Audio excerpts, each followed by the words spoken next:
This is the Success Estate Podcast, and I am your host, Mike Johnson.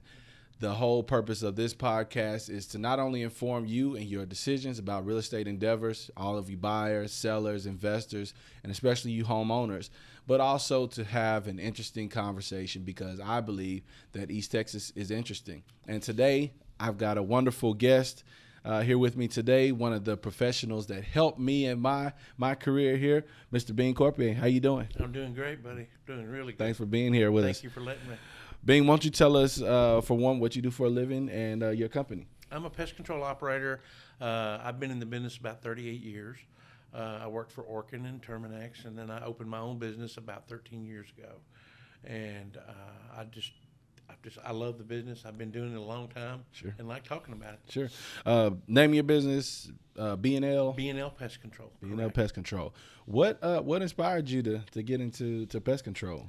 I got tired of working for corporate America, and I mean, when I opened my business, but I needed a job at the time and didn't realize it kind of was pushed on me. Gotcha. And I needed it, so Yeah. and I had a family, and I found out I really excelled at it. Sure. Sometimes you don't know until I felt like maybe God put me where I needed to be. Yeah. Was there a certain introduction that you had? Did somebody like say, "Hey, you should come take a look at this"? Actually, I put in a bunch of applications. Put in a bunch of shotgun in that thing and just seeing what's exactly. stuck, huh? We had a baby on the way, and I had just gotten laid off from a job. So Got you.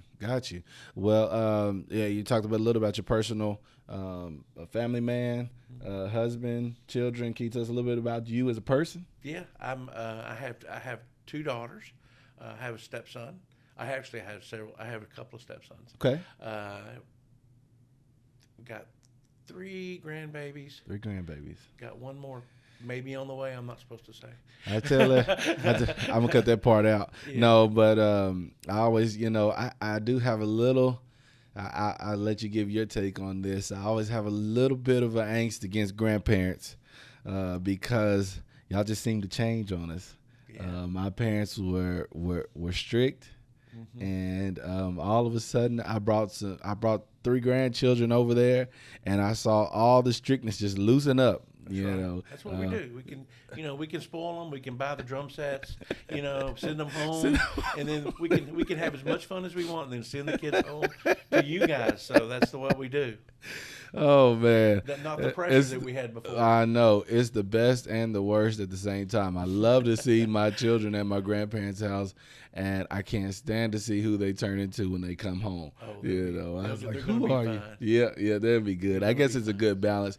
But as far as your business, Ben, you play you and other pest inspectors. Y'all play an intricate role in the home buying process. Correct. Talking specifically about that, primarily if I give you a call, it's going to be to inspect termites, inspect for termites. Can you tell us a little bit about why that's important? Most people probably know of what termites are, but can you tell us why that's important in this whole process and why what you do is important? Well, the main reason that for this inspection with termites is because your lender, he generally looks at my report. They don't always look at the home inspector's report. Right. But they will look at mine and they'll base it on that. So they know for a fact that there's more, you've got a better chance of having termites than you do fires, floods, and natural disasters. Because there's, in East Texas or in the South, we have 25 to 30 colonies per acre of land of termites. Sure. That's what's been pushed on these folks. They understand that you got a better chance of having termites than, and that's the main reason. Sure. And especially it seems like because that issue, the pest control, or as they put it on the reports, wood destroying insects. You'll see WDI on your reports or anything if you're buying a house. That's right. Especially because you probably won't be aware that termites have started to infest your home until it's like too late. Sometimes, yes, that's right. There are telltale signs. When I'm doing an inspection, I'm looking for conducive conditions. High soil around the slab. You want to see about an inch or two around that slab where they can get in. If it's a crawl space, We look for more. We're looking for moisture issues possibly too. Sure. So there could be a lot of things going on that are conducive to termites. On those 2 points, so you talked about the slab, and for those that may not know, the slab is the concrete foundation. If you had a brick home, you hopefully you'll see at the bottom there's a bit of concrete there. That's the slab that the whole house sits on. That's your foundation, right below the brick ledge. Mm-hmm. Right. Why is it that the soil being above the slab creates a conducive condition? Because you don't know what's going on. It's kind of like if you were gonna, if you're gonna talk to, can you see me now? No. Okay. Well, you want to be able to see that slab because termites live in the ground. Mm-hmm. They build mud tubes to go into the home. So when they build those mud tubes, they will go up around that slab under the brick ledge. All they need is 1/16 of an inch. Whoa! And they can go right up into the home. So the brick is actually not a good barrier against, or not the greatest barrier against termites. No, because there are cracks and there are things like that. And in East Texas, we have, how many homes do you go to that the settlement cracks? Sure. That's, like I said, that's all they need to get into. A piece of paper is about the size of what they need to get into. Oh, man. Yeah. So we're looking for, we see stress cracks, and I look at the wall areas to check. Sure. And when I'm doing that, because I know how they get in. Also, plumbing penetrations, they can get in. They'll tube right up. But on the outside, that's the most visible area that you can actually see. Because on the slab, you can't look under it. Right. So, a crawl space, you got that luxury of being able to look under it. Of course. It's not always fun to crawl one. No. And I crawl 3 or 4 a week. I bet, and while I'm healthy, I do. But I don't see, a crawl space is the best thing you could ever do an inspection on. Sure. You have a better chance of finding them. You have a better chance of being able to treat and getting to the source. Whereas with a slab, you don't know. Because you got a wall now, and I'm not Clark Kent, so I can't look through the wall and say, "Hey, I can't." You sure you take the glasses off? You don't turn. Yeah, I don't turn to Superman. No. I promise. I wish I could. Yeah. But I've had a lot of customers that just wish that I could look through those walls and say, I know you saw this baseboard damage or whatever. Can you tell me what's going on the wall? And there's just, without opening it, there's no way to know. Right. But that's just part of their business. Sure. And you talked also about moisture under the house. Why is that something that you're looking for when you're doing your inspection? Why is moisture under the house a conducive condition? Moisture, because termites need moisture. Okay. Also, fungus can grow under a home, which you've heard of white pocket. There's different kinds of white pocket rot and different kinds of. There's a brown cubicle rot that when there's like a leak under the house, a lot of times that's what happens. I was at one in Gilmer yesterday, and it had 4 inches of water under it. Oh. But it had from the rain, and it wasn't draining, so that you don't want I didn't crawl through it. Sure. It's inaccessible for me because I'm not going to swim. Sure. But the moisture, what happens is it in the ground. If you ever take the best example I could tell you, take a plastic sandwich bag and lay it on the ground. Come back out the next day and look, and what do you see? You'll see moisture droplets. Yeah. Because that's how we get the rain. Right. It evaporates into the thing. Well, under your house is like a terrarium. Oh, wow. So it can do that. So that's why we encourage we want good moisture barriers or vents so that the airflow can come through and dry that out. Sure. What's probably one of the worst conditions you've seen under a house, like moisture-wise? I have seen it to where I take moisture readings when I go under, and I've had them off the charts. The worst is anything above 27% fungus can grow. I've seen it dripping. Water just falling on me. That's really like you're in the jungle. Yeah, I've seen the horror stories. I promise. I've got so many pictures.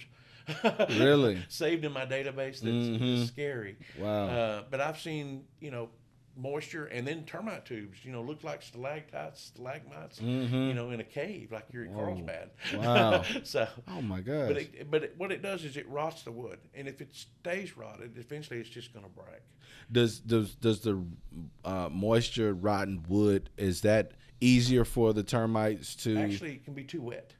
It can be too wet. Yeah, termites need a certain amount of moisture. When they go back and forth, they actually bring the moisture with themselves. They don't need it from up here, like people are worried about. I hear a lot of times people say, "Well, I got all these mud puddles and stuff." That's fine. That too much water can drown a termite. Oh, really? But they have to breathe like we do. Sure. So they can't. It can be too much. Okay. Okay. So and they don't necessarily. If it's too wet, they can't really. I don't know why, but they don't eat the wet as much as they do the drier. Wow. Okay. Interesting. Well, I mean, while you're under there and you're looking, so you said the tubes are a telltale sign. Do they always use tubes to create that passageway for their colony? Yes, because they're blind. They're soft-bodied. That I did not know. They have to keep that tube is 72 degrees in that tube, and the reason it's 72 is that's the perfect temperature for them to survive. So they go through. That's why you don't see them, except during swarm season. You'll see them fly out. They go crazy and they swarm. That's right. Well, those are reproductives, and those reproductives can turn into they start flying out. They can drop their wings. One can become a queen. One can become a king, and then they start the whole process over again. Usually, when you see a swarm, and that kind of thing, if you see them physically outside, that means definitely you got a problem. What? Now they can swarm in your yard. I've seen them swarm in the Brookshire's parking lot. Really? They swarm. That's what they do certain times of the year because the colony they need more food. Sure. They run out of. As the colony gets bigger, they need more, so they'll have satellite colonies. Okay, termites are pretty interesting. Very interesting. For one, I guess it's nature. God created a great earth, in my opinion, and all these things work, in sync with each other. Yes. Just seeing. For one, I didn't know that termites had a king and queen. Mm-hmm. I thought it was just I thought they were similar to ants, hard body, one queen reproducing all the colony. Yes. No, so the same thing in the ant colonies. Same thing in the ant colony. Okay. When you're seeing these infestations, at what point are you at the kind of point of no return with termites? So if you're seeing termite tunnels, is there a point where you're looking at it like, hey, your walls are probably eaten up right now without even opening them? You probably could. I mean, you want to see the forest for the trees, and I like to tell all buyers, if you buy a home and it's been built for several years, you're buying a used home. Sure. It's had possibly things going on inside. Sure. So you want to make sure that whenever we go in, we don't want to be the soothsayers of doom. Of course.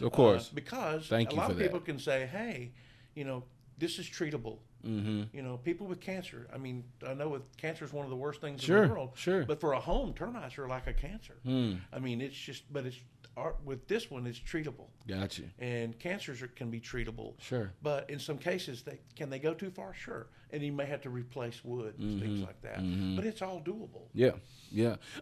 On the inside of the home, now you got the tunnels on the outside. Mm-hmm. When because you're also going through the house when you're doing a termite inspection. Is there anything that you look for inside the home, other than tunnels? Or is there anything else that you're looking for that may be a problem? I'm looking for. I walk around with I've got a golf ball on the end of I cut off a golf glove and put a golf ball on it, and I tap the baseboards because over the years of in my experience, I get this phone call every swarm season. Hey, my cleaning lady or my wife just ran the vacuum cleaner through the baseboard and it shattered. And that's not good. So we right. go look, and that's what and I tap on things. I want to sound things because, like I say, I can't look through the wall. So I do other things to kind of help me, and it's not unusual for me to tap a baseboard and boom, it falls apart. Wow. And nobody knew. I mean, even the homeowner, the seller didn't know. Nobody knew until I tapped that wall. Right. But sometimes you go into a house and you start seeing little things and you go, we need to check it. Now, sometimes you'll see in the walls, you'll see like tubes. The mud tube's still effective because they bring it in. Right. They carry that dirt inside. So whenever I look at a piece of wood and they say, is that wood rot or is that termite? If there's dirt in there, that means the termites were there because they brought it with them. Gotcha. And as you're talking about it, makes me realize that they're masterful builders. Yes. As well. To be able, and it's always amazing to me. You'll see like a bird's nest. My sister-in-law had a bird's nest up in her on her front porch, up there at the top, and they don't only just use sticks. You'll see the mud, how they packed it in to make it. I'm assuming insulated, and then also able to stick to the walls and to the to the bottom there. Mm-hmm. And it's the same thing for termites. Yes. They're taking not just dirt, they're taking mud and creating something. Yes. So that it's just amazing. You know, as a human, you think you're the only one with these capabilities. But you we're know, not. and we're not. No. We're not at all. It's fascinating. In any other like fascinating facts about termites that you learned along the years that you think people may not be aware of? Well, other than the fact that they're blind, they can't see. Yeah. So they don't know really where they're going, but their instinct tells them what to do. It's programmed in, I guess. Basically. Sure. I don't know. We're in Longview. We do have two types of termites here in Longview. Okay. We have eastern subterraneans, which we were just talking about. Sure. And we also have the Formosan termites, which are more around the coast areas. But we had about 15, 16 years ago, there was a gentleman from down south was bringing up these cross ties. And he went into a community here in town. I'm not going to mention the community because I don't want to freak people out. Tell me after this. No. I'll tell you afterwards. But anyway, they came up and people needed retaining walls for their home around back behind their homes. Right. And he sold all these cross ties. Well, they turned out they were from the coast, and they had these Formosan termites in them. Really? Yes. And they were spread because Formosan termites, they have the same action mode as an eastern sub, which they need the moisture, they need to come right, and right. they can be, but they can live above the ground. These can live above the ground, so it's a little bit harder to find those sometimes because they can actually live in the house, not like a drywood termite. Right. But drywood's a totally different. We don't get those very often. I've only had 2 cases. So you said so termites primarily they don't make mounds like ants do. No. So you said that they primarily live below ground. They live. They're tunneling. They're tunneling similar to ants though. In that like if I was to thinking about those ant farms, where you can see where they're tunneling, they're doing similar things. Yes. As in okay. Yeah. And so those Formosan, they can. When you said they can live above ground, are they starting to create mounds and things like that? It makes me think of those termites like that are they create in what we call a carton material, and they mostly get that stuff they can take it from the wood and the stuff that they're destroying, but they can also bring it. They try to get that moisture. They like moisture because it helps them build their homes. So other than like a drywood termite, which we only had a few cases here, sure, not something we're normally seeing. With the drywood, it can just live in the wood. If you go to Hawaii, drywood's everywhere. The termites swarm every day in Hawaii. Really? Almost every day. Wow. It's crazy. When we went over and back during the war, and we started bringing our stuff from the U.S. to there, we brought those termites with us. Really? They were imported. Yeah. So they didn't have termites. Oh my gosh. Until the United States took them over there, and they've been finding them ever since. And I guess termites do serve a purpose. Yes. If you think about a tree falling, any of these trees behind us falling, and of course they're going to decompose on their own, but I'm sure they help speed up the process for those termites to come in. And it returns those nutrients from the trees and things back to the earth where it goes, and that's what God designed them to do. Sure. And so it's always funny because they're considered a pest to us. Yeah. But they serve, they do serve a purpose. And sometimes I have to try to keep those things in mind. 'Cause I'm like, man, why are these things even around? Right. I just so happened to go out to, so I had my wife's aunt's house for sale. And the termite inspection around the house was great. But about, I'd probably say 30 yards away, there was some timber on the ground that had termites on it, and they called that out. I was surprised that That's unusual. How far away was it? I would probably say 20, 30 yards. That's too far. It's too far. Yeah, for an inspection, I mean, and I don't want to. I'm not going to. Burst any bubbles, but there are folks out there that will do an inspection. Mm-hmm. They're good folks. They know what they're doing, but they're wanting to get that termite treatment on the home. And if you, but the threat is always going to be there. Sure. You can find them in flower beds. Sure. You can find them in mulch and things like that. As far as me doing an inspection, if it's not immediately on the house, God already did all this. Right. That shouldn't Right. be a seller's problem, Sure. or a buyer's problem. Sure. But it is something that you want to keep an eye on. What would be too close? I know like that. Like I've had one where they had wood under the home. Right. And they said, no, look, this timber laying around. This, of course, is a conducive. Correct. But how far away from the home? I mean, how close to the home is where you start, getting concerned that this may transfer? I generally won't call unless there's firewood up against the house. Sure. If it's up against the house, that's conducive. If it's 4 inches or 5 inches away from the house and it's not touching and there's no tube signs, I don't call that out. Okay. Because and if I do see it that way, and if it's 4 or 5 pieces of lumber, I'll move them out of the way just to know if there's termites there or not. Sure. And generally, I've corrected the conducive condition, but not realizing that I had. Yeah. But in a crawl space, a lot of times when they replace floors and things like that, they just leave it under the house. Under there. And in the older homes, they had out of sight, out of mind. That's right. And how many people go under their homes? No. Plumber goes under the house. I go under the house. Right. Maybe an electrician if they have to do something, or AC people. And then they're probably not going in there looking. And they're not looking for all that. They could care less. True. As long as they can get to where they need to go. That's right. And that's one of the things that I hope homeowners will take into consideration. I actually don't have a preference, slab or pier and beam. For those that may. Just to be clear, when we're saying slab, it's the concrete slab that we were talking about earlier. And then they have some homes that are built up on piers. So they're off the ground. You can access the under parts of your home through an access portion. I don't have a preference between those because, of course, I think that both have their positives. Yes. I like slab. And then also too, when I think about having a plumbing issue or anything like that, the ability to get under there without having to bust up in concrete and things like that. If there's an issue, like such as with termites and things, you can replace those joists and things like that. Yes. Whereas with the slab, like you said, you're kind of just hoping. In the dark. You don't know. You're and just there's several kinds of slabs in East Texas. Sure.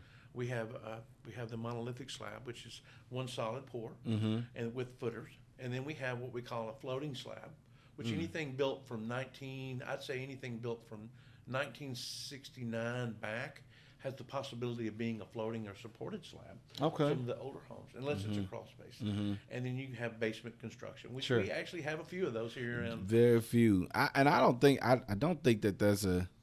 I've yet. It's funny. I've yet to find. I'm not saying that there isn't any out there, and because they don't come on the market that often.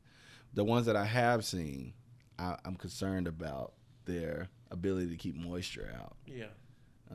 Of basements. It seems like now also too, if it's moisture that's able to access the property, maybe termites as well. Is that when you see one with the basement? Is that a yellow flag? Maybe not a red flag, but a yellow flag. Yeah, more of a yellow flag. Something you want to be aware and you want to make sure you keep an eye on. Sure. Because generally a basement's going to have a cinder block foundation, which has 2 holes going through the middle. It's not a solid block.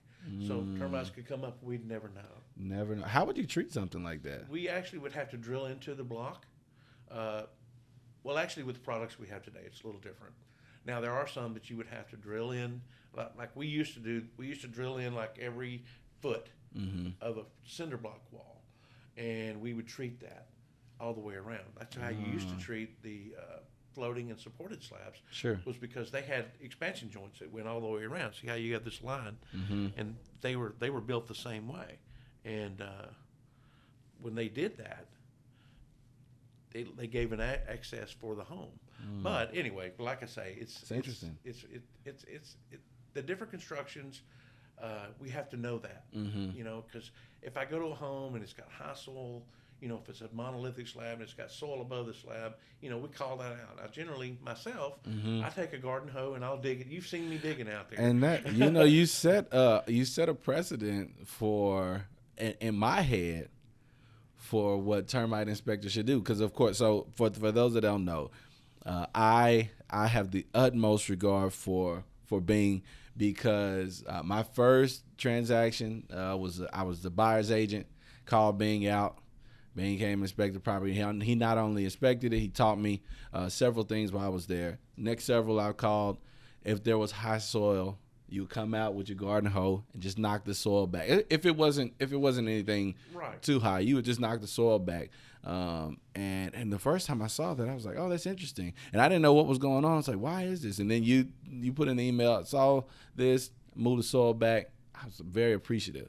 Thank you. Then the day that you weren't available and I had to call somebody else and they said, oh, yeah, the soil's just a little high. I'm like, well, why didn't you just knock it back?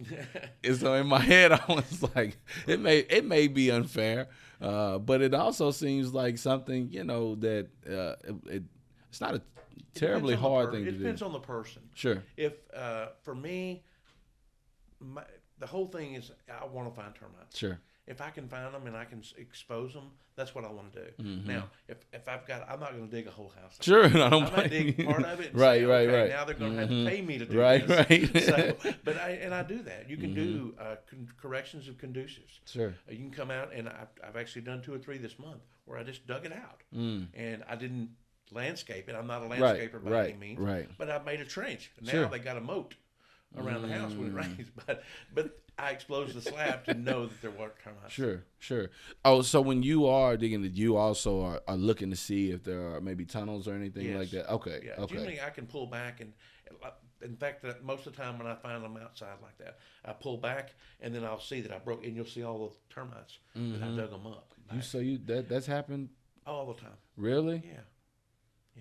How many homes would you say? I mean, because you do. I remember. I think you told me at one point when I was first starting, you had like 5 or 6 in a day inspections. I was doing 5 to 6 in a day. 5 or 6 in a day. Out of all those that you were doing, what would you guesstimate you would find active termites at Every home? third house. Every third. If I do 10 or 12 in a week, and it's not always that I find live termites. A lot of times I find where they've been and nobody's ever treated it. Sure. The homeowner may have never known. Sure. Now they pulled all this stuff away from the walls. They're moving, and there's all this stuff, and they're like, well, I had no idea that was there. Right. So then I recommend a treatment based on no prior treatment. Sure. They probably are still in there. We just don't know. Sure. And hopefully they hadn't done too much damage by that time. But that's pretty. So there's not just there's several things that you would categorize when you're talking about termites in your report. I've seen you put active. I've seen you previous, and then also that where you've seen some previous treatments. Yes. What are you looking for when you how do you know the difference between active and previous termites? Well, if I and I like to probe. I make people mad sometimes because I like getting in there and finding out what's going on. It's kind of like who gets mad about that? It's kind of like getting that little thing in your finger, and you got to dig that out to know. You got to get it out. Who gets mad about that? Some people. I've actually So, like the seller popped a baseboard or outside by the thing. I've actually had them come and say, well, you tore that up. You need to fix it. Oh, well, it was already tore up. Right. Like, you just didn't know about it. No. So, And I'm like, well, I mean, to keep somebody happy, I don't want somebody to think that I came in just to destroy their home. Sure. I've replaced stuff like that. You want to put this back over the termites? Yeah. I'm like, well, you still got this issue. Right. It's not going to stop. Right. You replace it, and it's going to happen again if you don't correct it. So, but it's I've made a few folks mad. Really? Yeah. Or if I see stuff on a wall and I'll peel the paint back on the sheetrock because they'll eat the paper between the paint and the sheetrock. Oh. And that's how a lot of times we'll see them. And you'll see it when you take your flashlight and you kind of I put it at an angle to where I can see every little thing inside that thing. And whenever you pick it off, you got to know. So like back to your question of active and not active. If I peel it back and it's all dry dirt and it's just peeling, that means they're probably gone. Sure. And if I see a previous treatment, somebody probably knew that, they treated it, and the previous company got rid of it, and I don't see anything now. And sometimes I won't recommend a treatment on that if I know I feel like they got them. And well, I mean, on that, I mean, do you also get? I'm sure that some sellers are not happy to find out, hey, there's an issue going on, or I don't like the way you're going about it. Do you also, ever have any issues with agents, getting upset with you, whether fair or unfair? Do you have those scenarios ever? I'll be honest with you. Most of the agents that I deal with, they've been doing it a while. Most of them have been doing it a while. There's a few new folks out there that I do stuff for, but they get it and they say, Bing, that's why we sent you there. We want to know what's going on because we're helping this buyer make a buying decision. And if they can't make that decision without your report, the home inspector's report, and if you don't reveal what's going on, you don't know what a customer's tolerance level is. Right. Right. In the bug business, that's a great way to phrase that. You don't know what a person's tolerance level is. Yes. That's exactly right. Well, I learned a long time ago that when you go to a person's house, if they see that one, you got these ladies that see that one bug. Oh yeah. And it's like the world. Run. They want it to glow in the dark, man. They want you to come in and swoop in and do all the stuff. But there are some that can see 3 or 4 before they'll call you because they have that tolerance level of what they can deal with. Right. Some are like, no, I'm moving to a hotel. It's like that. I've actually had ladies. I said, no, you don't need to move to a hotel, and the husbands thank me. I've made a lot of ladies happy in that regard that I could be Johnny on the spot or get to them within a reasonable amount of time. Sure. How long does it take you to? I mean, let's say like for the average termite issue, how long does it take you to treat those with today's whatever is normal for you in your treatments? Right. How long does that normally take? It can take anywhere from they have new equipment. I mean, we've come a long way with technology, and we have really good products out there. They have things now that their people can do a termite job in 30 minutes. Wow. With this, but they got to spend $6,000-8,000 on a machine that will inject it into the ground. Or we go back. I'm old school. Sure. I like to trench it out. I like to drill the holes around the slab and make sure that I get a complete barrier. That can take 4 to 6 hours. What are you doing when you're drilling holes in the slab? When we drill the holes, depending on the label, we have to go by what the product label says. Okay. Whether it's a foot or 2 foot or that's whatever. what the product that's actually treating the termite. Okay. Yes. So what we do is we drill the holes so we get a complete barrier. Like this is a slab, and we had a patio out there, and we were treating, and there was a separate pour. We would drill that so that we could treat the area where there's possibly an expansion joint, or to keep that solid barrier all the way around that footer. So okay. That's why. What as far as products that you're using to treat termites, what do you lean on? What products do you prefer? I lean more towards Termidor. It's a product that's really been great. We found out when I worked for Termites, we did we had a repair warranty. If termites got in the house and did damage, we retreated it, no charge, and we would repair the damage. Oh, wow. Or they would. Yeah. But we found that if you just treated the house properly, you didn't have as much problems. Sure. And then when they started coming out with these products, and I don't know how to say it. If a guy goes out and halfway does his job, this product will still solve the problem. Because it's idiot-proof. I don't know if that's the right word to say. I like it. Or lazy-proof. I don't know what the word is. Sure. But so if you just follow the instructions. Yeah, and it'll take care of it. Sure. But these products they don't know the products like Taurus and Termidor. Well, Taurus is a generic. I generally use the Taurus because it's a little cheaper. I say cheaper. It's a little more cost effective for the seller, buyer, whoever it is who's treating their home. It's a little more cost effective. I mean, if I go to the drugstore, if I'm gonna pay, I just found out that my medication was $1,245 a month until I meet my deductible, or I could get a generic for $7 a month.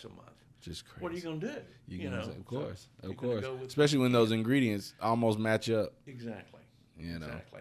But they don't all. There are repellents, and there are like people remember Chloridane back in the day. People had Chloridane. Your dad was talking about Chloridane. Really? Yeah, we were talking about Chloridane. But Chloridane and Demon TC and those products are all repellents. And Chloridane wasn't the best product in the world, but it was cheap, and we could put it in the ground. And if they were there, we could stop them right then. Sure. But it didn't stop them from coming back. Got you. Because you had to really physically get those termites. Really? Now, with the products we use today, it's like if you see people putting bait stations around the homes and doing that kind of stuff.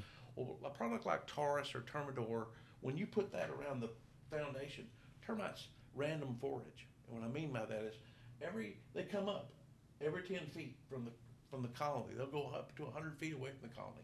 They come up, they're looking for that wood. Sure. So they don't because they're know- blind. They're they just don't searching. know they're in it. It's like getting a virus at school. You know, you don't know. I mean, Mhm. if one kid gets a cold, everybody gets it. Yep. It's the same thing happens. It causes euthanasia. Is that the right word? Euthanasia? It euthanizes the termites. Oh, okay. Oh, yeah, yeah, So yeah. it just basically wipes them out. Sure, It stops sure. the molting process, which stops other processes, and they can't retain their moisture anymore. They have to molt. Oh, So if they can't do that anymore, they dry up and die. interesting. Interesting. Okay. So there is a difference. There's of course those that repel termites, but they won't keep them from coming back. That's right. The product, if somebody's having to buy a product, the one that they probably want to buy are those that euthanize the. Yes. Yeah. Okay. You want to buy something that's going to, and here's the proof in the pudding. You buy something that's a repellent, it might last 5 to 7 years. Mm.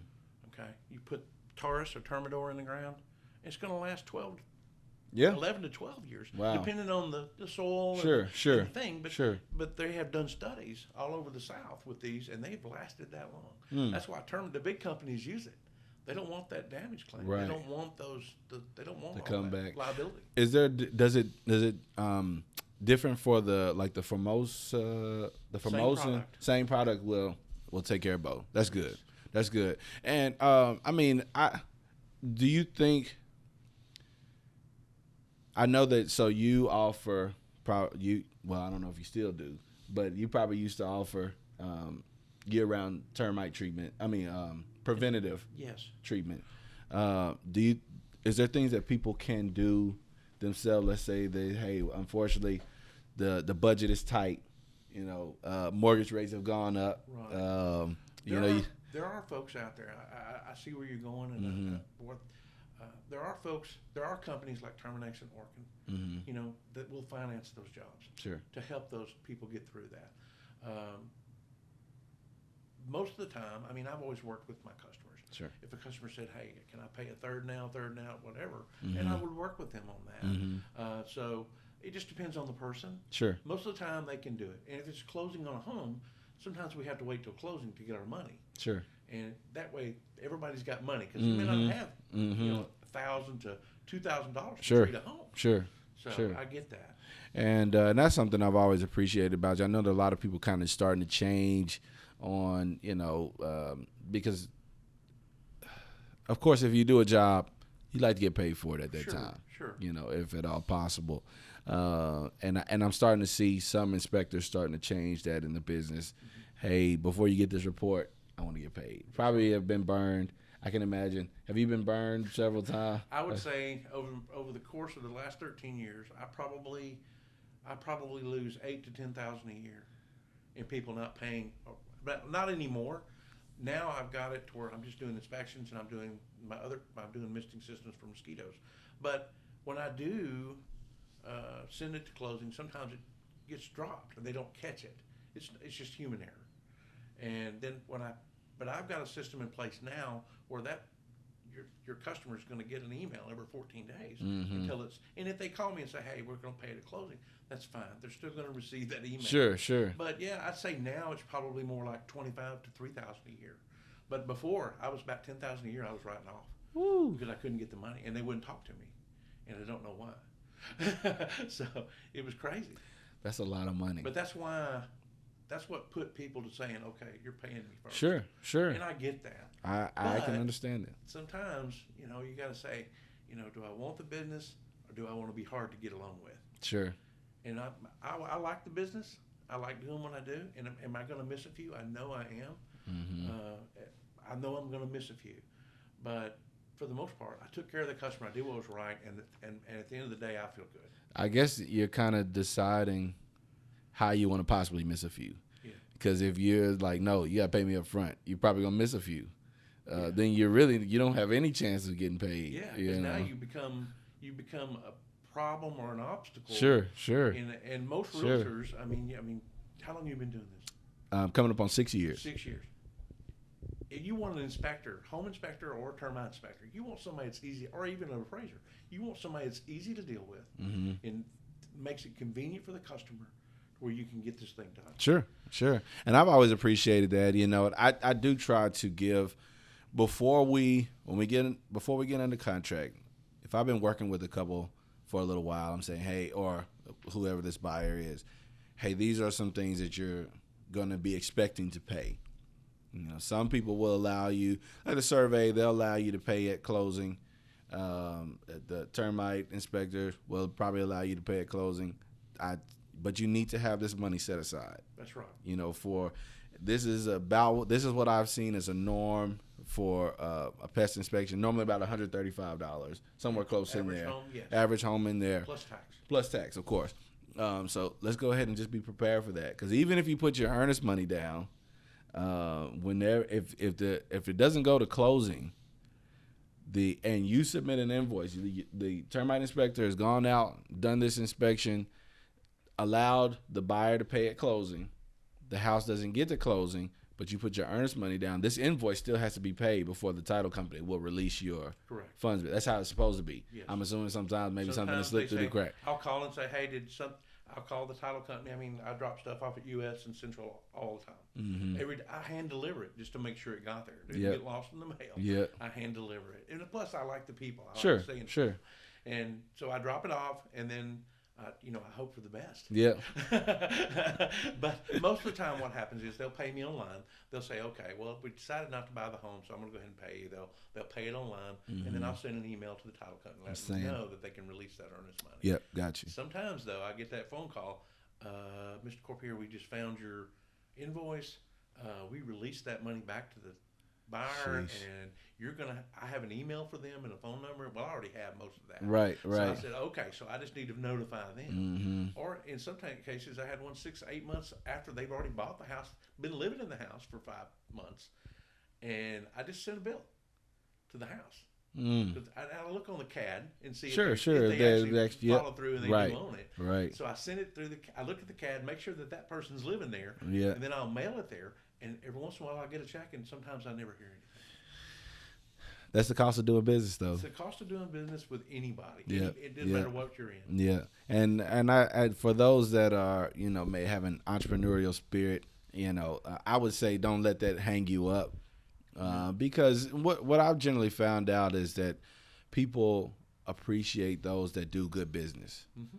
Nobody wants to see any person that does good business get burned. But I think all of us that are out here having to catch our kill, understand some of them are going to slip away. That's right. But if you get good at what you do an excellent job for people, more than likely that business is going to come back around, other people will tell other people. Sure. And I know if that would ever happen, I would feel terrible. Hey, let's send some more business back your way. I can't force this person to pay you. I would try to pay you if I had the opportunity. Hey, I'll try to pay you and see if I can send them an invoice, and I'll pay it later on. But if it doesn't, then I'm coming back to you on my next one. Well, I'm gonna hustle hard, and I know you'll give me the business because I did what I could. And I know that. Sure. So to say, as far as we were talking about treating these termites if there's a possible infection. If you see a previous infestation, do you at that point alert buyers or homeowners to say, hey, this is probably something you should put down a repellent, or what are your thoughts on that? Generally, it depends. If it's been treated, and a lot of times I go to a home and it's been treated like within a few years, sure, and they got to solve the problem, and they may still be under a contract with that particular pest control company. Right. Well, I make sure that I take a picture of the sticker. If they put a sticker up, they don't always put a sticker up, but when I know who it is, I take a picture of that sticker and I'll send it to the buyer. So that way they have a phone number they can call and say, sure. Hey. So that's something that they should. So if you're living in the home and you got a pest inspection, you should look. Where would you find a sticker? Under the kitchen sink usually. They used to put them on. We had a lot of folks who used to put them on water heaters. Well, a water heater every 20 years goes away. Oh Lord. So you can go away. But so I say under the cabinets. Now we got a lot of flip homes. That is true. 3 weeks ago, I went out and did an inspection, and I found termites. And I finally found a sticker inside of a breaker box, and it was there. Sometimes you'll see them in there. Sure. Breaker box, kitchen sink, water heater. That's where we're supposed to put them. Gotcha. Now you can, if it's a pre-treat or something like brand new home being built, you can put it on the outside thing, but you got to come back later and stamp it again. Gotcha. But there's lots of ways to find out. Okay. And then if it's a new home, you can get with your builder. Your Say builder will was tell you there who and- treated it. You can contact them. They'll come back out. They should treat the exterior of the home. If it's a brand new, if they just built it 6 months ago, they're supposed to come back and treat the outside. So they. Oh, really? Yes. So that's something that somebody that's having a home built, they can expect that to be done. It's supposed to be done. It's supposed to be done. It's not always done, but it is supposed to be done. Request it. If you Yes. don't have it, If request you find it. out that the house was built, call that pest control guy and have him come out. and Sure. do that. So if you, just to kind of recap that, if you own a home, have a pest control person come out, treat the home, make sure that sticker is put up. That way, if you do decide to sell it, and there can be some assurances for the new buyer. Yes. What I tell a lot of sellers, you want to do as much as you can to make the new buyers feel confident that they're not going to have an issue down the road. Nobody knows anything, of course, what's going to happen in the future. But when you're looking at a report and it says, hey, previous treatment, you're like, okay, hey, something has been taken care of. Whether there were termites there or not before, at least something has been taken care of. When it comes to doing the treatment, I know oftentimes as well, if I like the times that you've put a bid up for treating termites, you have a termite treatment and then also to a recurring annual renewal. What's going on during the annual renewal? We come back and inspect. Okay. The reason we do that is because for several reasons. Of course, we want to make sure you don't have termites. Sure. Second reason is, some people have dogs, and we can put a barrier around, but they dig. You know how dogs love to dig in the dirt? Right. I've had dogs dig out barriers. Well, if we get out there and see that, we can retreat that Sure, area sure. at no cost to our customer, Sure. and make sure that we maintain that barrier. Right. An average renewal can run anywhere from $100 to $200 a year. Sure. And just to have those eyes in place. Yeah. And it also helps cover any cost of chemical that we would need. Okay. to do Okay. that. That's And why that's we peace do of that. mind. I It's think an that's insurance great. policy. Sure. Well, I don't know. Most of my insurance is not preventative. No. Where yours That's why is, your this is gonna. Yes. Insurance companies won't cover termite damage. Sure. They won't cover it because they know you've got a better chance of that, fires, floods, and natural disasters. Right. Because every other home, is going to have termites at some point. Yeah. Whether you got them now or you're going to get them later. Yeah. And I remember when we purchased ours, and I think you did our. I don't know. I know Steve Minch, you did our home inspection, and I don't think he was doing the termite inspections at that time. I probably did that. Yeah, I trained him to do that. Right. And you've trained a lot of guys around here. Those drill holes right there at the front of my door. I remember, and around the window. I'm like, what are these drill holes? But that's if y'all see those are where people have gone in previous treatment, which is a good sign for me. Speaking of training, you trained a lot of guys around here. I'm kind of moving away from that now that you're not. Do you consider yourself retired? No, I'm not retired. A lot of people think scale I'm back. retired. Yeah, you just scale I've scaled back a little bit. I'm only doing two things now. I'm doing termite inspections, and I'm doing mosquito misting systems. Sure. Where I put up a system around the boathouses and stuff like that. Mm-hmm. And anyway, I manage those and I help take care of other people's. Sure. And I'm doing that. I sold most of my business off. I took my business and I was very successful. God blessed me. I was very successful at what I did, and I was able to turn my business into 3 businesses. And I was able to give 2 people that work for me, my son and he's like my son. Sure. And then my son-in-law, they were able to take those customers and now they have their own business. Sure. I'll kind of divert a little bit from the pest inspection just to talk a little bit, because I probably say my last 4 or 5 guests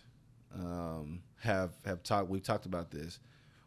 What does it mean to you to be able to have something to pass, something that you've established, you worked hard for? One, does it give you a little concern, like, man, I did a lot to build this business up, and you're releasing control when you sell your business off? And unfortunately, well, I'm gonna say unfortunately or fortunately, people will still kind of attach that to you. So my first question is, how does it feel to you to be able to pass something along? And then also too, does it give you some concern that would this be able to continue the way that I established it? Yeah, I mean, it's my baby, Mm-hmm. and I want that baby to grow and Sure. do what's supposed to be Sure. done. A lot of those my customers, I sold business off. I sold that part of the business off in 2021, right after COVID, and I sold it off then, and they pay me a percentage of what they make. Sure. So if I sell termite treatment for you or somebody, one of those guys is I'm bidding it for them. Mm-hmm. Whether they get it or not, because we want people to have Sure. that opportunity Sure. to get where they want to go. Right. And so far, knock on wood, I mean, they've represented me well. Yep. Good. I think it's a tremendous thing for people to be able to establish something that their children will have the option to go into or That's not. right. One of my goals, I've talked about this several times. One of my goals is to, have things in place, even if it's just one house for each of my children. Mm-hmm. Hey, you maintain it, you can sell it, whatever you want to do, it's yours. I've put it in place for you. I've taken care of it. Now you get a chance to make decisions for yourself as a man, because I've got 3 boys. Right. So y'all have decisions to make as men, which path you want to take. I feel like that's one of the best things that you can do for your children. That's right. Is not to force them. I know some people that have been like forced into the family business. Yeah. Like, hey, this is the path you're gonna take, and then they feel trapped. But if I say, hey, here's just an option for you. Right. Was that something that you thought about early on, or did you just kind of say the same way you kind of stumbled into, hey, this is actually something I was good at, and now look what it's blossomed into? Right. Exactly. Was that something when you started the business to think, hey, I'm gonna pass this along, or was it just? I didn't think of it that way. Sure. At the time, I wanted a paycheck, and I didn't want a boss Yeah. anymore. I wanted to be my own boss. Well, actually, I'm not. When I sold my business, I had close to 600 customers. Those were I had Sure. 600 bosses. Sure. You didn't want a middleman between you and the boss. Yeah, I didn't want that. Sure. I wanted to be able to say, okay, I can do this. I can do this for my customer. As long as it's, on the up and up, that's fine. Sure. There are some things you can't do, and that's where professionalism comes in. And you say, well, you don't want to do it that way. Sure. Sure. You want to do it this way. It's safer or whatever it needs to be done. But no, I didn't think of it that way at the time until the guys came to me and said, hey, I think I need a raise. And I was already paying them more than I thought I could anyway. And I said, well, why don't you just think about taking over the business and then paying me a percentage of what you do? Sure. And that way there's no actual paperwork. Right. Other than we did it. Right. And that's what we do. Do you, as far as, after you've established those clients, what do you do kind of as follow up for those clients after you've done a treatment or anything like that? Do you do any almost like continual education for those clients? If they haven't signed up for the treatment, like is it just some like the annual treatment, or do you just kind of let people decide? I let people decide. Sure. Because if you force somebody into something and they don't, like you said before, if you educate them and tell them this is the way it is, they're going to want to do that. They're going to want to do the right thing for themselves. Sure. And for their investment. A home is the biggest investment, other than our children. Exactly. Is one of the biggest investments we make. I never even put that. That's an interesting way to put that. But it is true. Yeah, your children are your largest investment. That's right. Because that's your legacy. I mean, they're your legacy. But if you, like what I tell customers, I don't always follow up unless I know there's a problem. Sure. If I know there's a problem, then I will. Sure. But they have all my information, and they know they can call me, and I will answer my phone. You call me at 9:00 at night. Yep. I will answer my phone. Help, please. Unless I'm asleep. Yeah. Which I don't go to sleep that early, but if I'm in a dentist, I had one call me yesterday. I had a lady with her hands in my mouth at the dentist office cleaning my teeth, and my phone's just ringing off the wall, and I'm like, oh. Yeah. But other than that, I mean, when I had my business, I would follow up. Sure. That was just a no-brainer. Hey, you had a problem with this. How do you feel now? That's how you take care of people. Yeah. Yeah, I'd like to know. You talked a little bit earlier about technology changing. What are some ways that technology has changed in the pest control business, especially toward the termites and how you find solution for those? Right. Well, with termites, we used to use we use gas pumpers, and we spray. Is it like and hose it I down. remember like the Bugs Bunny cartoon when he had the Yeah. mask on and he would go. Well, a lot of people, if you see them wearing a mask, they generally that's more of a like if they have to fume. Fume, right. We don't do that. Okay. People There's die a from different. that. Yeah. It's not Praise the God. safest thing to do. Fortunately, we don't have to deal with that here. So most on the coast and the East Coast, West Coast, all that stuff. Mm-hmm. But I find that I don't know. I just lost my train. Oh, well, technology. Yes. How it's saying? There is some new products out there, and I keep up with that. Mm-hmm. I mean, I read the magazines, and I'm friends with. We have Facebook groups. People talk about new things. Yeah. And when we do our CEUs every year, you have all these vendors with all these products, man. and they explain to you, hey, Sure. this is this, and this Sure. is what's going on. So we're constantly bombarded by salespeople. Sure. We weed out what we know works Mm-hmm. for us Mm-hmm. and what makes sense. So just like you would, I mean, you probably get telemarketers all Sure. the time. Sure. But sometimes you might need that guy. Sure. Is there some part of your business that drastically changed because of technology, like that, like Yes. improved? What's something that drastically improved your? Like I said before, I found out a few weeks ago that there's a machine. Well, it's been out for a little bit. I just hadn't really paid attention to it. But I caught it, and I was talking to one of the other people in my field, and he said, I went to the house. I said, well, y'all did a treatment on the house, but I don't see trenches or drill holes. Well, he said, well, we did this particular treatment. We don't have to do that. It's a machine, and it injects it into the ground, and you don't have to dig a trench. And I'm thinking, well, if it's got high soil, you really need to dig that back. But anyway, I'm not sold on it yet. Yeah. But it's a viable thing, Sure. and it takes. One guy said he treated a house in 25 minutes. Wow. So you got a $7,000-8,000 piece of equipment, and you got to buy chemical that runs to the chemical that goes with it is like Sure. it can run anywhere from 150 to 200 to $300. But you can fit more houses in. You can do more houses. You can do more houses. Where you said one would take you 4 to 6 hours. Right. In a day. That's You're a paying an hourly large chunk guy of to do it. Right. Whereas before when I did it, I would send 2 guys, and I could do 2 or 3 jobs in a day. Mm-hmm. One doing one. I mean, both of them having their thing. Right. And when I was at Termites or Orkin, we would hire laborers to come in, like from the what do you call them, the temporary service. Oh yeah, They'd like the come in, yeah. and they could do some of the stuff that they didn't Sure. have to have a license for. Sure. And they could come in and dig trenches and drill holes and stuff, Mm-hmm. and do all that, and then a guy come in behind them and treat them. So Got you. we find ways of trying to get it done quick as Sure. we can. Sure. Some of the other instruments that you use in your business, you talked about the golf ball on the end of the. Yeah. What other kind of instruments do you use? A screwdriver, a flashlight is the most important in my business. Yeah. It doesn't hurt to have a hand lens if you got one. So Mhm. if you're not sure if you're looking at what kind of termite you're dealing with, you need to know those things because Sure. that way you can formulate a treatment. Sure. Moisture meters for moisture issues. I take a moisture meter in every crawl space.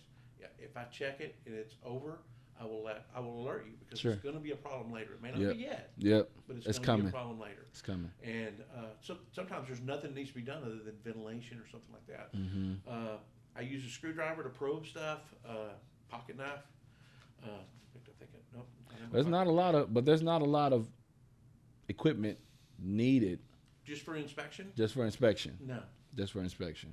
No. Just a lot of common sense and knowing what to look for. Sure.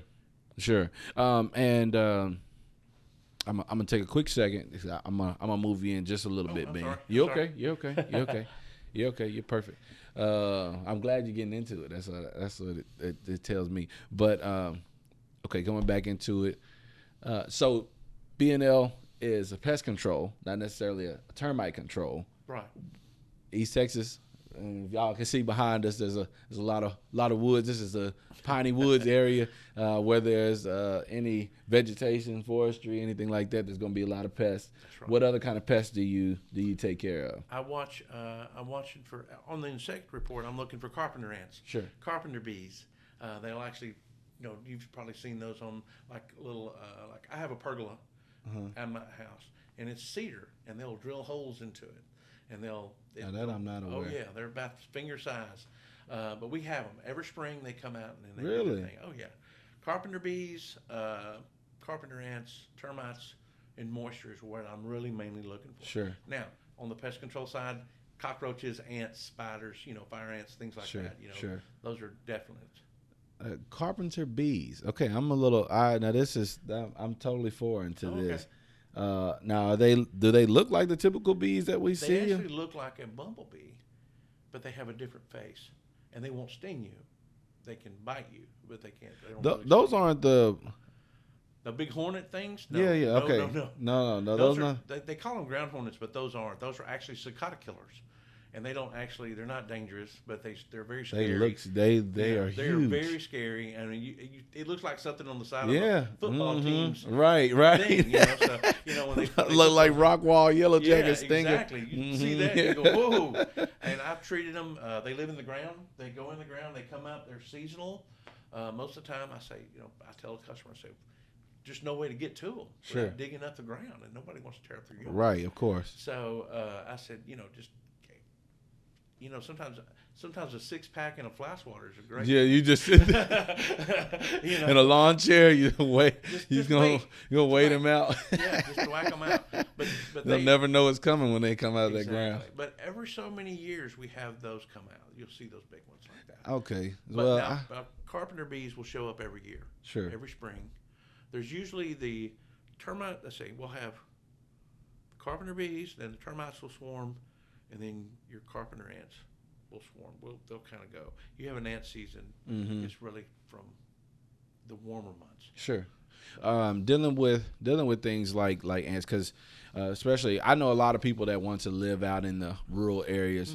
The more rural you get, I was telling my wife the other day, because my kids are kind of running around at my parents' house, and they seem to be totally oblivious, even though I'm like, hey, you see that red little hill right there? Stay away from it. They want to run through it and step in. And I'm like, sometimes I hope they're not allergic. I don't think that they're allergic. But you may need a bite. As a country boy, you may need a bite or two in order to remember, stay away from these things. Yes. But, of course, nobody wants to be bitten by fire ants. What are some things when you're educating people on fire ants, control wise? Is you just using typical products that you can find in the store? You can do that. I find that baits work really well. The product that I talked about earlier, Taurus and Termidor, it has the same mode of action. Got you. For ants. Okay. And they have some labeled for that.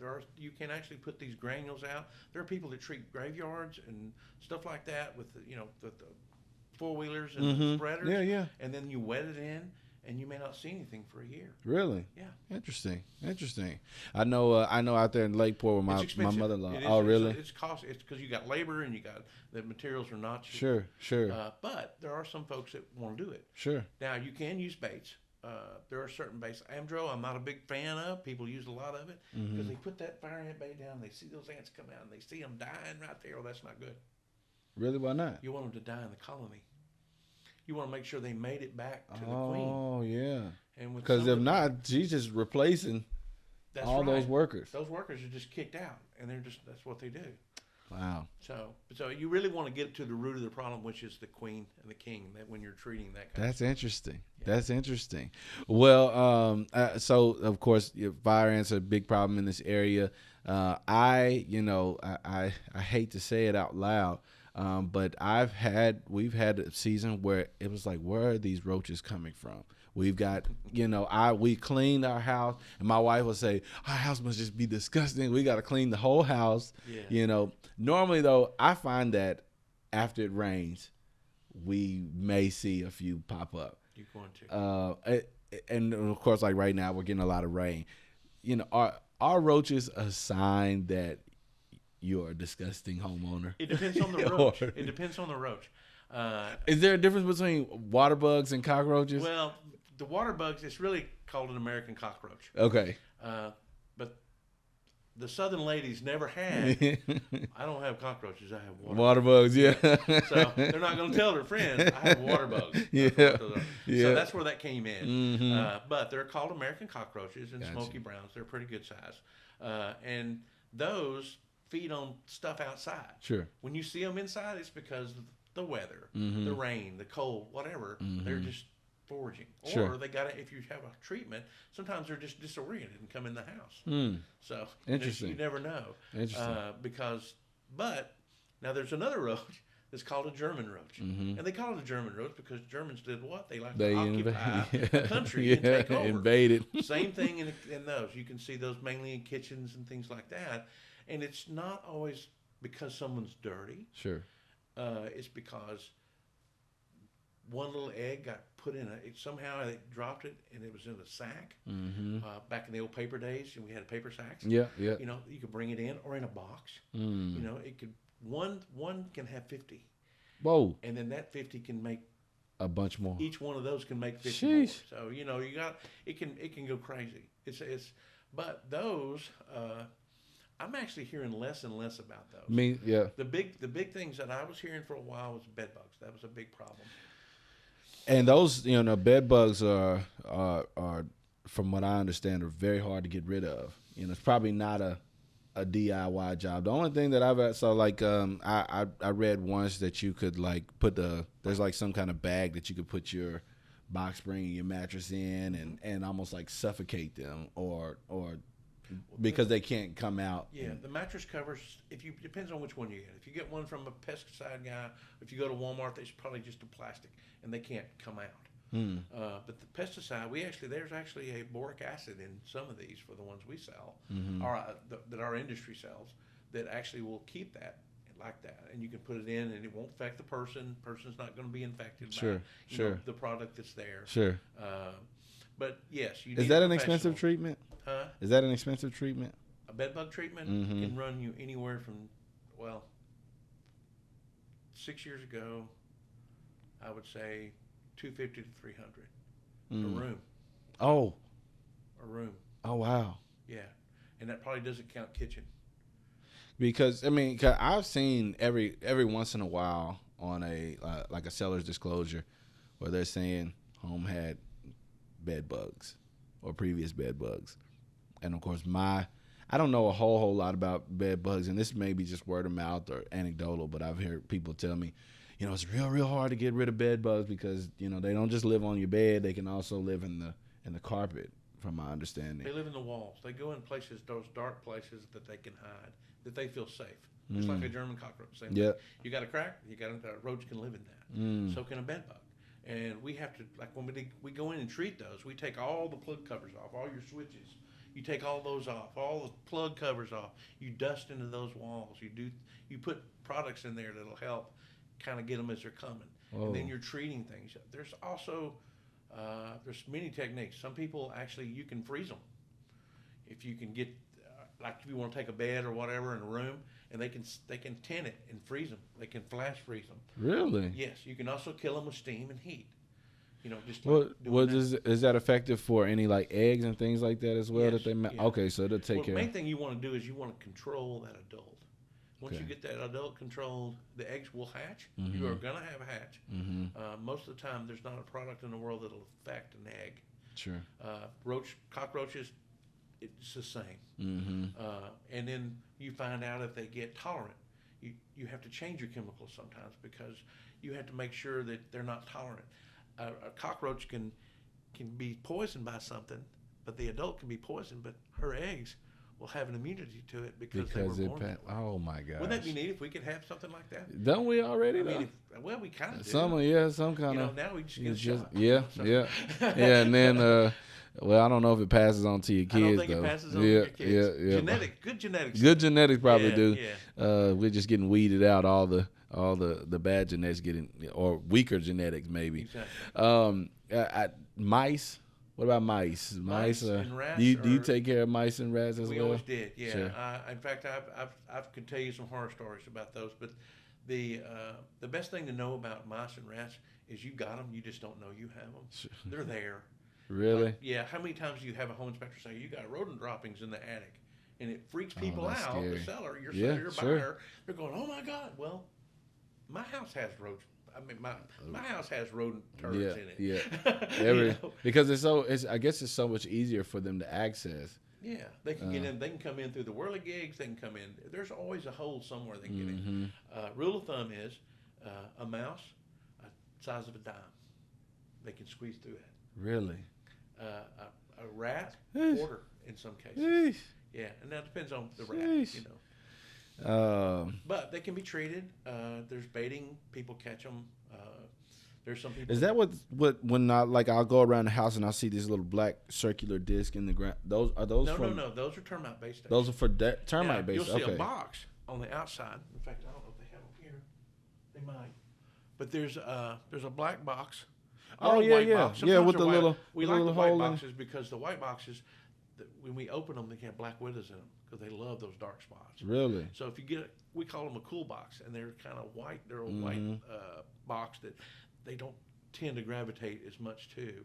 But you'll see them there. But it's more cost effective to use the darker ones. Oh, really? And do that, yeah. In some cases, and in some cases, you may see a rock.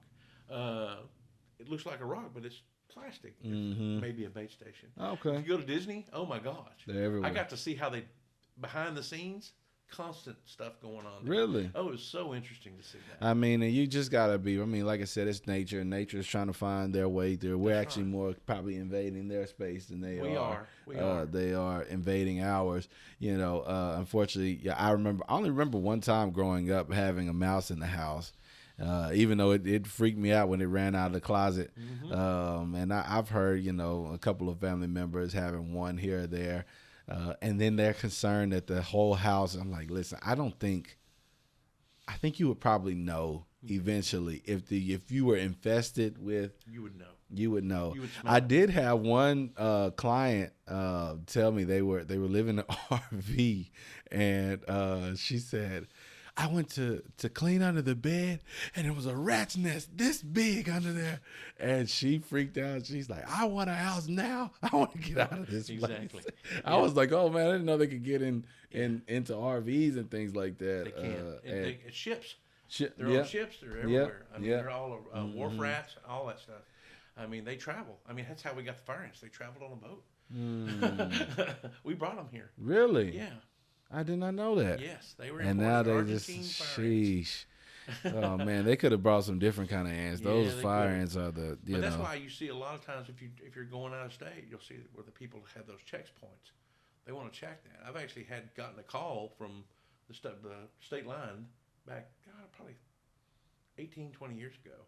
This guy was crossing, and when he stopped, he opened the thing, and it's full of ants.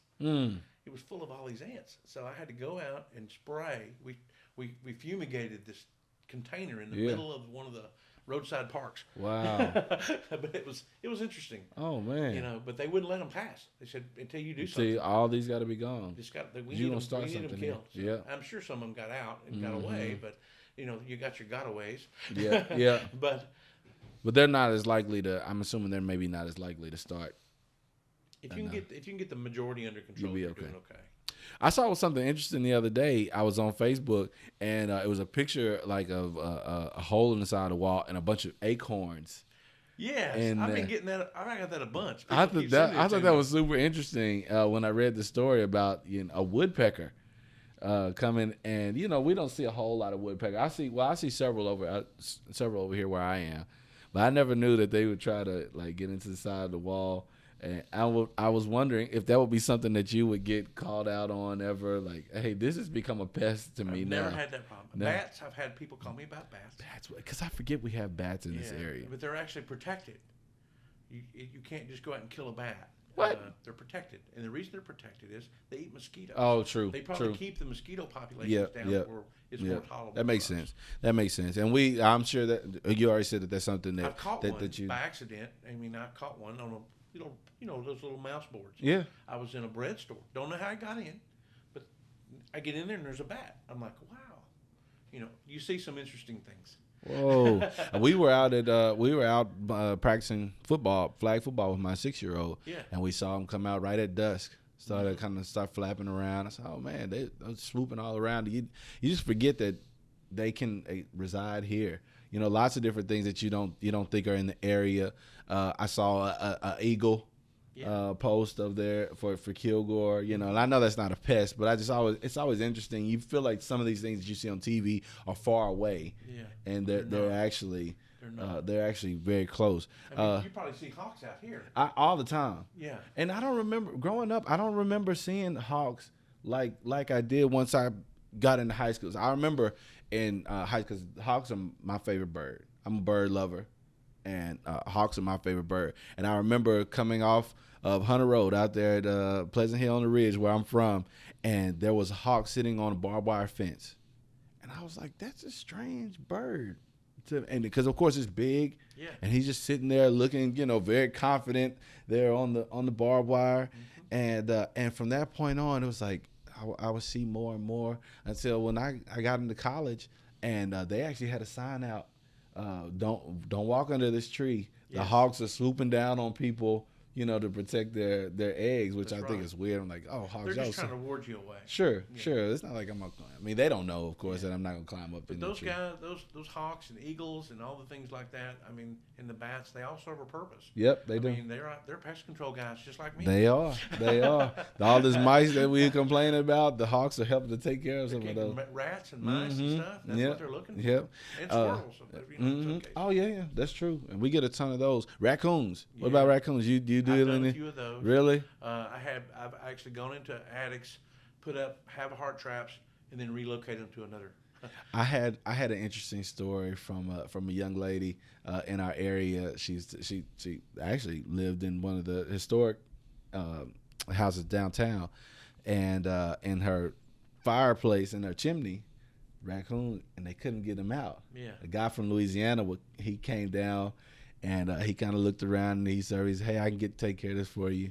And what he did, he brought male urine from a raccoon to put around the fireplace in order to draw them out. Right. The mom and the babies out to scare them off and capture them at that point.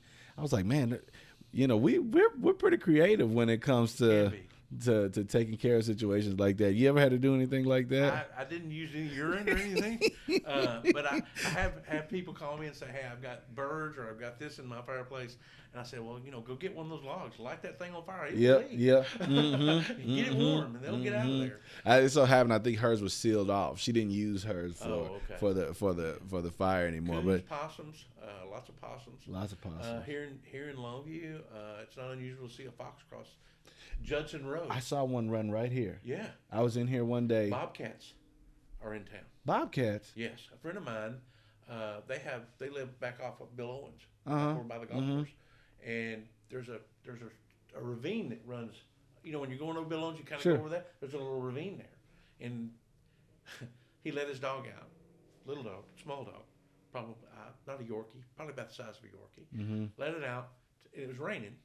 And the next, he comes to let it back in, and as he opens the door, he hears it yelping, and he sees a bobcat with his dog going over the fence. Whoa! Yes, they were hunting small animals, and he was able to finally get it away. He called me and said, "Bing, you got a gun? Can we come shoot this thing?" I said, "Not in town. We're not allowed to do that." I said, "We're not allowed to do that." He said, "Well, first thing I thought it was you." And I'm like, "Okay." What's the extent of your pest control? I have gone out in the country. You can do stuff like that. Sure. I had one of my son buys and sells homes. He flips a lot. I say flips. He owner finances a lot. Right. And I got a call from him, and he said, "Bing, there's a possum," and I thought maybe it was under the house. Well, I get there, and the guy that's doing the tile work, he's terrified. He's like, I'm like, because they can be pretty vicious. I can put these little traps out. He said, "But Mr. Bing, it's in that bathroom." I said, "In the house?" He said, "Yeah." So he was fixing to put a new shower in, and he cut the tub out because he couldn't get it out. So he's cut it, and that's when he saw that he had nested. You know how tubs. Yeah. Well, this thing had a nest. Around. It was coming up in the crawl space and living in this little area. And I said, "Well, I don't see it." And when I didn't see it, I said, well, go ahead and pull that tub out and let's just see what's going on. And we can at least put a board down. Sure, maybe keep him from going in. Well, he started to move it. He freaked. He jumped like 6 feet. Said, it's right there, Mr. Bing. So I went outside. I got a 22 and I put it and I shot him in the head and it was done. Yeah. And of course, the thing went crazy. And he said, I can clean it up. I just don't want to. I don't want to get bit. I said, I got you. So, I saw, I grew up in the country. I saw some big possums. But the biggest one I saw, I didn't tell my wife for about 3 years. When we bought our house, and I'm just enjoying myself in the backyard on the deck. I'm feeling good about myself. And out of my peripheral, I see something doing just like this across the yard. And I don't know if it saw me. It was just moving across the yard, and I saw it bang. That thing was like this long, head to tail. And I froze because I've seen possum before. I've never seen it this big. And I said, if I tell my wife, we're gonna have to move, because I knew she was not gonna. No, I finally told her about 3 or 4 years later, because I've only seen a few coming across the fence, but none ever that big. So yeah, possums. And of course they're scary. They got some sharp teeth. Yes. Possums are pretty scary. Something that I've never seen, but I believe that you're interested in, Bigfoot, Sasquatch. Oh yeah, well, let's talk a little bit about it, because I've seen it on the back of your truck. I believe I saw the sticker. Are you a believer? It's kind of a funny story. Tell me about it, please. I could tell you as much about Bigfoot as I've gleaned off the web. Sure. I've never been hunting. I've never done any of that. Years ago, when I worked for Termites, we had a CEO that had just taken over. She was a lady, and she wanted to meet each region. So we all went to Shreveport, and we're sitting around eating and talking and having a few drinks. And she just wanted us to let her hair down and talk. Sure. Well, most people, when they get a CEO in the room, they want to talk shop. Yeah. I'm doing this. I'm doing that. Want to prove themselves. I tried to find a common ground with somebody when I meet somebody. Sure. And she seemed really nice, and I didn't want to talk about me. I said, well, tell me a little about you. I said, where are you from? And she said, Seattle, Washington. And I said, oh, that's where the first Bigfoot sighting was. And we talked about Bigfoot for an hour and a half. Her dad she was all into it. Well, my boss thought I was nuts. He was going, oh my God, this guy's crazy. Well, she went back to the home office in Memphis, and she told everybody in the home office that I had to deal with for payroll and HR and all that stuff. If you want to know anything about Bigfoot, you need to call Bing and Marshall. I was in Marshall at the time. You need to call Bing and Marshall. And from then on, I started getting emails. Really? Of sightings and stuff. I get socks with Bigfoot on. I get T-shirts. To this day, if they go somewhere and there's a Bigfoot there, they bring it to me. I have more Bigfoot stuff. I got 2 Bigfoot in the backyard. I've got, of course, on the back of my truck, I used to have magnets that said, and it was just more for fun than anything. Right. I've never been to conventions. I had a guy from the Lions Club call me not too long ago. He said, Chris called me from Marshall and said, hey, I'm always doing these Lion Club meetings, and these old people just fall asleep because I'm talking about money and this and that. Sure. He said, Bing, I heard you were the Bigfoot guy. And I'm like, oh. He said, I want you to come in and talk about Bigfoot. And I said, well, you probably need to get somebody that knows a little more and has actually experienced it. Well, the guy that has the thing in Jefferson every year, his name was Craig Woolheater, and he came. I said, I figured out who he was, and I had him contact him, and he came out and gave a class. And Chris was like, well, you can come. I'll buy you lunch. You need to be here. Come and just check it out. Okay. So he said, but I really think you could. I really think you could pull it off. And I'm like, no. I said, I don't want to misinform anybody. Right. I think I was out there near Lakeport, close to Easton, and I saw somebody. I was like, I wonder if Bing lives there, because it was a person they had like those little statues. Those little statues. I get pictures of those everywhere. I was like, I wonder if Bing lives over there. And I bought a Bronco recently. I ordered it last year. I got the big Bronco, and it's got a Sasquatch package. It's Area 51 blue, because like aliens. So I got that. It's got a Sasquatch package. I put a mountain scene on it. There's a Sasquatch on each side on the mountain walking around. It's Squatch rated. There's a yoga squatch sitting on my dash. And my air freshener in the truck is a Squatch. I know you said, your extended knowledge is things that's on the internet. Do you actually go and entertain any of it though, or do you just kind of no? I did look on your Facebook one time, and you had stuff. there was like a podcast. I'm members on Facebook with groups that are Bigfoot people. Yeah. And I don't know how to say this. I don't go to the conventions because I believe that our God is an awesome God, sure. and I believe that He created more things than we'll ever know. Sure, I believe so too. I believe that that's what I believe. And could there be one out there? Maybe. Yeah. I don't know. I've never seen one. I mean, if I I did, don't I'd want to see. wet I myself, know. But that's not it for me. But, Somebody had to come change me. But if I saw a Boggy Creek monster when I was a kid. The Fouke monster. If you ever saw it, it's like an old Batman. Remember the old Batman with Adam West, those corny Batman shows? Well, this was, seeing it now was more corny, but back in the day, it scared me. This thing reached into an outhouse and grabbed a guy, and it was You felt like you saw one when you? No. It was a movie. Oh, okay. I thought you. It terrified me. And I've always had this little thing. When I'm in the woods, I hear something. You always don't know. The hair stands up on the back of your neck. And your spidey senses are tingling. The spidey senses. I felt like I saw a goat man when I was a kid. Really? Outside of my uncle's I house. heard there's a goat man in Fort Worth, that area. Well, I was out there in Tatum. Oh, okay. And I never forget. It was because I could see from the cars going by. There was like a shadow outside the door. Right. And I froze up. I was under the cover, just like a movie with a cover up to my eye. And I saw him like twice, and I was like, Lord, please just let me go to sleep. If he get me, just let him get me in my sleep. Well, here they say they call it a chupacabra. Yeah. And I've seen pictures of stuff, and I think, well, could it be a chupacabra, or could it just be a coyote with deformity? Mange, just a mangy coyote that just don't have any hair anymore. So I don't know. So if you had to place a bet, yes, no, there's a Bigfoot living, based on even just the passive information that you've seen, which one would you lean towards? As many sightings as there's been, and not just been talking to Mr. Woolheater, he said out of 100, he probably really maybe 50%. Sure. Because some of these sightings are drug induced. Sure. Or drinking induced. Sure. Yeah. Or something like that, or something they just didn't know what they were looking at. Sure. But when a police officer, that's driving in his, or state troopers driving around, or the game warden's driving around, and you have those sightings, he said that's the ones I listen to. Sure. He said, now some of these were probably true. He doesn't know, but just from what I've heard, I'd say I'm gonna give Bigfoot a 50% chance of being here. Yeah. How's that? I it's hard for me. I'm like, man, how has nobody ever gotten a clear picture? Well, we're finding new species all the time. That is true. They found that one that was a prehistoric fish.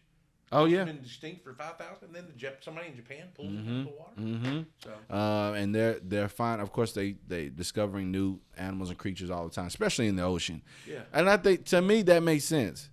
But in the woods, though, we got a lot of people, which I mean, country folk, they also probably don't have any technology out there, so it is all word of mouth. The Native Americans talked about them. It's really? Yeah. Oh, no, that I didn't know. Yeah, they call that's where the Sasquatch came from. And I guess if they're gorillas, yeah, they could be. There's got to be maybe something that's similar. In Florida, they have what they call a skunk ape, and the skunk ape it's basically, it looks. I've seen pictures of what they call a skunk ape, and you supposedly can smell him. Like you can Bigfoot. He's like, you smell him before you see him. Yeah. I'm thinking he needs a bath really bad. But I've heard of the skunk ape in Florida, and in the Everglades and around that area. But I really believe, like you, sure, something got loose from a zoo. Yeah, something happened, or somebody brought one home, and it got away, and then it became something else. I don't know. Interesting. But yeah, I gave Bigfoot a 50% chance of being there. I hope it's not. The merchandise is wonderful. Oh, really? They keep sending it in. You can buy anything Bigfoot now, and you got messing with Sasquatch with wings, and you got. There's always something. Sure. Abominable snowman, Yeti, whatever. Yeah. I hope those things are not true, because Alicia's trying to get me to go. She wants to go camping. She's not country. Yeah. I love you, babe. You're not country. She thinks, camping, this is this wonderful experience. I'm like, no, there's no barrier. and no help between me and whatever may be out there. Exactly. I like to mitigate my risk as much as possible. Even a camper, if there's a real Bigfoot, he wants to get into that camper. Yeah. I'm like, I think he's going to be able to get in here, and then we're stuck. So I hope that there's not out there, because I think one day eventually she'll convince me. She tricked me into going up on a parachute. She's gonna say she didn't trick me. She wanted to go to Napa Valley. Mm-hmm. She's been saying it for years. 2 years ago, not this past anniversary, but the year before that, we went to San Francisco to go to Napa Valley. She's a wine connoisseur. Mm-hmm. I don't have any desire. Well, I don't have much of a desire for wine, but I did think that it would be a great escape for us. We get there. Well, we went to go out of the country. We didn't get our passport in time. It was taking longer for the passports to come in. So I was like, let's not even risk it. Let's just go ahead. You've been talking about Napa Valley for years. Let's go ahead and do it. The moment I said, hey, let's go to Napa Valley, she said, oh, yeah, now we can go up on a parachute and go over the vineyards. I said, what? Wait a minute. When did we ever? She said, no, I've talked about this. I said, hey, listen, I would have had this same reaction every time. The same way I have about going out. I like being outdoors. When it gets dark, I want to be indoors. Yeah. I said that same way. Unless I think we ever unless we got to, even that, I'm still, I'm like, what's going to be attracted to these bonfires? I'd hate to look up and see like some wolf eyes, and I don't think we have wolves around here, but we have coyotes, and I think they'll kind of stay away unless they're rabid. But all those things, I'm like, look, I eventually, I think she's going to talk me into going camping, and I hope when we get out there, there's nothing that stinks. I don't want to run into a skunk ape or a Sasquatch or a chupacabra. Yeah. I think I do okay with humans, but something like that, I may freeze up a little bit. Bing, man, I really appreciate your time. Anything else you feel like people should know about, termites, pest control, anything like that, you may be helpful for buyers or sellers? Actually, I did have one thing I wanted to talk about, and that's preventative things. Gotcha. Okay. When you list a home, because you're not always the seller's agent, sure, buyer's agent. Right. Sometimes you're the right. seller's agent. Right. And when you're a seller's agent, I mean, you kind of know from getting our reports, you kind of know what to look for. Do you walk around the house and say, "Hey, you got a little house on here?" Yep. Or I've actually done consultations where people say, "Hey, I'm listing this house. Can you come take a look at it? And if there is a problem, they want to nip it in the bud. Sure. Let's get it treated. If it needs to be treated, or if it needs to be, conducive conditions need to be rectified. Sure. I don't mind doing something like that if I can go out and take a look and if I can help somebody. Yeah, definitely. I may get the inspection later, but I may not. And that's something, I talked about with, we had David Smith last week, who's coming up on this week's episode, Monday, talking about do pre-inspection. It's something I do. I take out with my rake and my shovel. Hey, if there's high soil, let's just knock it back. Yeah. And see if it's unless it's just really, really high, and I say we need to get a professional maybe or some laborers out here that we can just kind of clear all this. We don't want to spook the buyer with a big project outdoors, but then also too, and if we can call and say, hey, will you come out and just take a look at this? Yeah. Do you how much would you charge for? For a consultation, I generally, before I was doing services, so I didn't charge. So I'd probably say, $25, $30. That's perfect. Just to go out and just say, hey, this is what needs to be done. Yeah. And then if I do get the work out of it, great. I'll add that back into it. Sure. And now that's not something but that you give a report like, hey, I've been here. I do not do the report on okay. That. We don't report. Want the report till the buyer does it. But also, your report's only good for so long as far as the lender. Yeah. If it's over 90 days, they're going to want a new one. Got you. If it's VA especially. VA, if you're doing a VA loan, they are tough. Now, they are tough, but they're tough for us veterans. I'm a veteran. I'm ex-Navy. Oh, I didn't know that. Yes. They're tough for us. I've never taken a VA loan because it was easier for me to get the conventional loan. Right. I knew what I was getting into, and I'm like, I know it's not going to pass with VA. Yeah. But I know how to get something passed through with VA. Sure. I know what steps need to be taken to correct problems and do those things to get it done right. Sure. And I've actually had VA call me. Sometimes they get a new person, they call me and say, hey, I get these weird well, you got not high soil, wood to ground contact on the deck. Or the house. Right. And I'm like, well, I understand because with VA, they want the deck on there. Sure.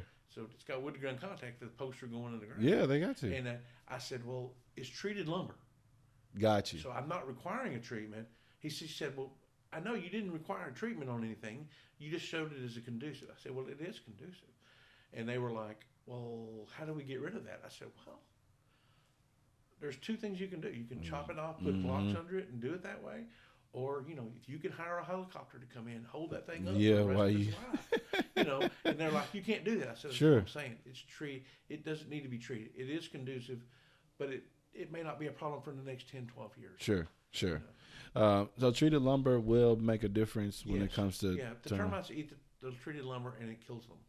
Okay. Some of it's, I don't know if they used to, things aren't treated like they used to be. Right. But most of the times you won't see it in treated lumber. Interesting. If you look at a fence on the outside, like those privacy fences, you'll notice termites do get in them eventually because that treatment does wear off after a while. Yeah. Well, and I didn't know about your service. Thank you for your service. How long did you serve in the Navy? I was in the Navy. I went in 83 and I got out. 83 to 85. I was in San Diego, California. Got you. I was a mess cook. I cooked food. Oh, okay. I cooked in the captain's mess at the Balboa Hospital. Sure. And then I came back and drilled as a reservist. Oh, okay. Okay. Yes. Well, Bing, thank you for your service, and I want to say publicly that I really appreciate everything. You've instilled a lot of confidence in me, knowing that I don't have to have all the answers, that I can lean on somebody with the answers in this business. I tell everybody, look, whether you're buying a house, if you own the house, if you have a question, call me. I may not have the answers to everything, but I know somebody that has the answers. So I appreciate you always being a steady, consistent professional that I can lean on. That gives my body. Yes, sir. Definitely. So I appreciate that. Just to be clear, everybody, Bing is not out of the business, but he's scaling back would be the. But I could use your business. Could use your business. Have it. Sure. Okay. As far as inspections and stuff like that. Sure. B&L Pest Control. How can they reach you, Bing? They can call me at 903-930-1219 or bcorpier@gmail.com, or they can go to my website or my Facebook page. Got you. They can contact me many ways. Got you. And Bing's information will be put on the video and under the video in the description as well. Y'all, thank you so much for tuning in with us. I've really enjoyed my time being talking with you. It's always an interesting conversation. If you find this informative and also entertaining, please consider subscribing, liking the video, especially. That tells the algorithm, hey, more people need to see this. This was really good. This is really good entertainment and information. And also to share it with people that you know and love, especially because there are a lot of homeowners out there that could use this information. If you think you're having issues, you got a $25 consultation. Just to call. Be sure you would rather take care of it early than having an issue continue to arise. So thank you, everybody, for your time. Thank you for your attention. Please, again, like, share, subscribe, and we will catch you on the next episode. Thank you very much.